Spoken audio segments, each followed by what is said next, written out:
Si tu manques d'idées de miniatures pour ta prochaine vidéo, voici 10 formats qui peuvent faire exploser ta chaîne. Alors le tout premier format que j'aime beaucoup, c'est le format que vous voyez juste ici, qui est le format POV, avec là par exemple cette vidéo qui est j'ai fait du camping pendant une tempête dans une Tesla. En fait là, le fait d'avoir cette vue POV, donc à travers les yeux de celui qui prend la miniature, c'est génial parce que toute la vidéo joue sur à quel point l'expérience va être compliquée ou non. Et donc le fait d'avoir cette vue POV nous permet de très facilement imaginer si nous on était dans la situation. Donc c'est un format que j'aime beaucoup. Ceci dit, c'est que le premier des 10 formats que je vais vous montrer dans cette vidéo. La deuxième composition de Minia que j'aime beaucoup, c'est la compo en action qu'on voit juste ici avec MrBeast dans l'épisode 2 de la saison 2 de Beast Game. Je l'aime beaucoup parce que tout simplement cliquer sur cette vidéo permet de voir qu'est-ce que ça va faire la balle contre la tête de MrBeast. Cette composition de miniature, elle est géniale parce qu'elle crée une question en fait, elle crée la question de qu'est-ce qui va se passer quand l'événement qu'on voit sur la miniature, là se faire taper par une balle, va se finir. Est-ce que MrBeast va être totalement détruit? Est-ce qu'il va être blessé? Comment la tête de MrBeast va réagir par rapport à ces ballons? Et cette miniature, elle est super lisible pour nous faire comprendre cette situation et pour poser une question de comment la situation qu'on nous montre va se finir. Un autre exemple très connu que je vais afficher à l'écran, c'est MrBeast qui marche sur un pont,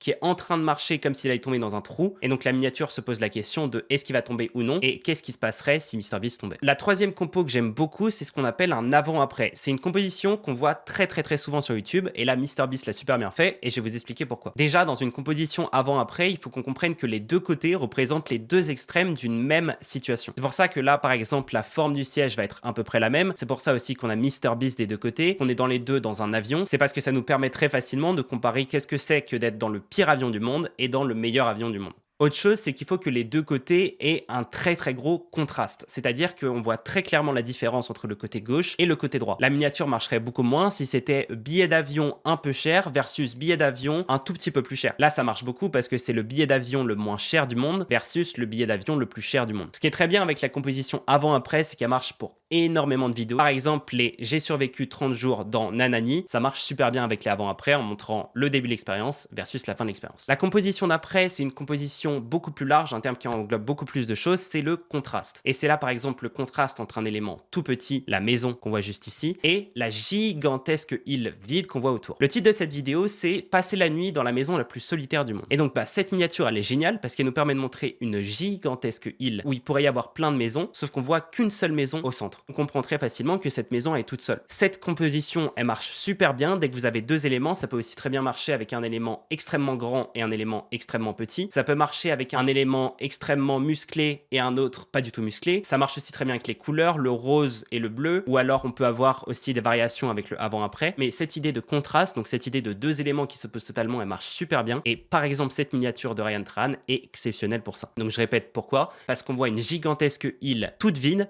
avec une seule petite maison au milieu. Pour illustrer la maison la plus solitaire du monde, ça marche très bien. Ça reprend l'image de quelqu'un qui est à l'écart du groupe avec cette gigantesque espace, mais personne tout autour parce que la personne elle est seule. Et là, la personne, c'est la maison. Donc gigantesque miniature, les couleurs sont très simples et très bonne composition en général. Celle d'après, c'est ce qu'on appelle le screenshot. C'est souvent la miniature qu'on appelle la non-miniature. Par exemple, c'est j'ai compté jusqu'à 100 000 de MrBeast ou j'ai confronté des scammers dans Paris. Pourquoi c'est une miniature qui marche super bien? Parce que c'est une miniature à laquelle on croit instantanément. Ça veut dire que le fait de voir là une photo de MrBeast comme s'il s'était arrêté pour une seconde dans sa vidéo fait qu'on croit vraiment qu'il a compté jusqu'à 100 000. Ce qui est très important pour ce genre de vidéo parce qu'on pourrait très facilement se dire bah il a pas vraiment compté jusqu'à 100 000 et donc le fait d'avoir une miniature qui maximise la confiance marche super bien. Sinon, pourquoi le screenshot marche aussi très bien pour cette vidéo j'ai confronté des scammers dans Paris? C'est parce que cette miniature et cette idée de screenshot par définition c'est un moment arrêté de la vidéo et donc il y a du flou parce que les éléments bougent, la situation est en train de se passer, elle est pas finie. Pour cette miniature précisément ça marche super bien parce que confronter des scammers dans n'importe quel endroit sous-entend une confrontation avec eux. Et donc le fait là d'avoir un faux screenshot de la vidéo, parce que c'est pas un vrai screenshot de la vidéo, fait qu'on comprend que la confrontation va arriver, aussi que si on clique juste maintenant, la vidéo va arriver. Ça peut ressembler un peu à cette miniature. La seule raison pour laquelle je l'ai mis dans une autre catégorie, c'est que celle-ci on dirait vraiment plus une capture d'écran parce qu'il y a même un flou de mouvement. Là on n'avait pas vraiment de flou de mouvement, peut-être sur la balle, mais je l'ai trouvé beaucoup plus pertinente sur cet exemple. Mais sinon l'exemple le plus simple du screenshot, c'est la miniature qui est une non-miniature, où ce serait moi qui en miniature de cette vidéo fait ça. La composition d'après, c'est une composition très efficace, mais que pour un seul type de concept, et c'est la composition pièce secrète. Pourquoi c'est une composition de miniature qui marche extrêmement bien? Parce que c'est toujours la même chose, c'est-à-dire vous prenez le sol, on connaît tous ce sol en bois, et vous faites comme si en enlevant le tapis, qui est normalement un endroit qui cache du sol en dessous, ça révèle une autre chose. C'est une miniature super visuelle parce qu'en plus ça peut se servir de la profondeur et de la perspective. Ça veut dire qu'avec la perspective, on comprend que comme cette salle est en dessous, elle est gigantesque, et c'est une miniature qui a été utilisée des dizaines et dizaines de fois que pour ce type de concept, mais si vous le faites, absolument à faire. La composition d'après, c'est la composition tweet. Là, par exemple, c'est une vidéo de conseils sur comment faire de l'argent par Alex Hormozy, qui est quelqu'un qui donne des conseils sur comment faire de l'argent. Comment la miniature marche, c'est tout simplement, il faut que le titre et ce qui est dit dans le tweet clash, qu'il y ait un contraste, qu'on se dise, mais attends, comment ça? Et ce qui est intéressant, c'est que ça n'a même pas besoin d'être vrai. Ça veut dire que j'ai jamais vu la vidéo, mais ça m'étonnerait qu'Hormozy dise, oh, vous n'avez pas du tout besoin de pub, et les pubs, ça sert à rien. Par contre, ça évoque de la curiosité, ça nous fait poser la question de s'il dit ça, pourquoi il dit ça? Sous-entendu, la réponse, je vais la trouver dans la vidéo. Et c'est une composition qui peut marcher pour plein de choses. Ça marchera beaucoup moins pour du divertissement, mais dès que c'est de l'éducation, vous pouvez prendre n'importe quelle figure qui est censée y connaître beaucoup et mettre quelque chose qui n'a pas de sens. Par exemple, comment devenir meilleur au foot, et vous avez un tweet de Ronaldo qui dit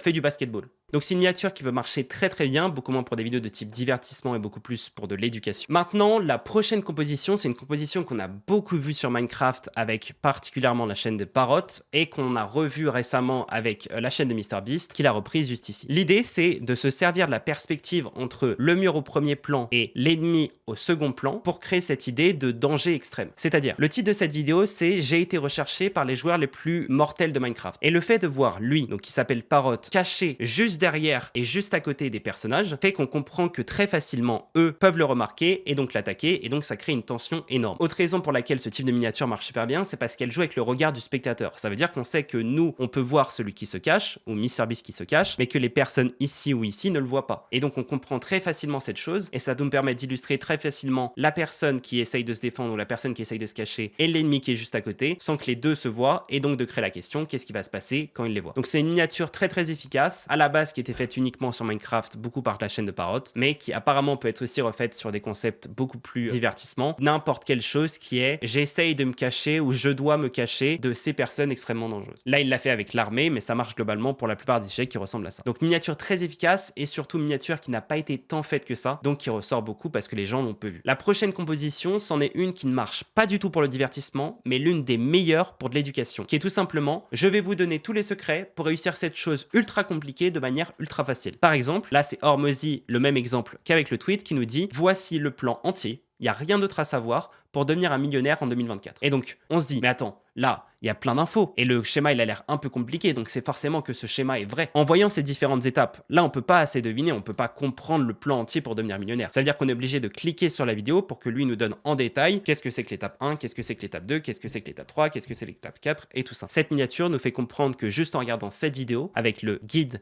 complet, on aura tous les secrets de ce processus qui a l'air un peu compliqué sans être trop compliqué non plus pour devenir millionnaire, ce que la personne qui clique sur cette vidéo rêve d'être. Donc c'est une composition qui marche extrêmement bien quand on veut apprendre des choses à des gens, beaucoup moins bien pour du divertissement, mais à garder en tête. Et juste avant de passer à la dernière composition, je voulais juste te dire que si tu veux mon cerveau au service de ta chaîne, t'as juste à aller sur slottyanalyse.com, ici le QR code. Voici quelques vidéos sur lesquelles j'ai pu aider, elles sont toutes sur le site si tu veux aller vérifier. Et puis c'est parti pour la dernière composition. Et donc cette dernière composition, c'est la composition que j'appelle caché dans la foule, qui est la composition de la vidéo divertissement la plus vue de YouTube, qui est la vidéo Squid Game de MrBeast, mais qui marche aussi pour d'autres concepts, comme par exemple celui-là de Lazarbeam, qui est je me suis infiltré dans une partie Fortnite en tant que hacker. Pourquoi cette composition elle marche super bien? Parce que pour n'importe quel sujet où tu vas t'infiltrer dans un groupe ou piéger un certain groupe, elle peut très facilement communiquer le contraste entre les deux types de personnes et aussi le fait que tu fais quelque chose de mal. Par exemple, là on comprend très bien que Lazarbeam, qui est le personnage juste au milieu, vient là pour hacker les personnes, vient là pour leur faire du mal à ce groupe qui apparaît plutôt neutre. Lui, il est méchant, il est en plein milieu et il veut pas faire de bruit pour pas que tout le monde le remarque, alors que là, MrBeast, c'est plus pour avoir le contraste entre eux, c'est les serviteurs, et lui, c'est le maître. C'est une composition qu'on voit assez rarement sur YouTube et qui marche super bien pour ce type de sujet assez précis. Donc si tu peux essayer de faire ce type de miniature sur ta vidéo, n'hésite pas parce que c'est vraiment une composition qui marche super bien.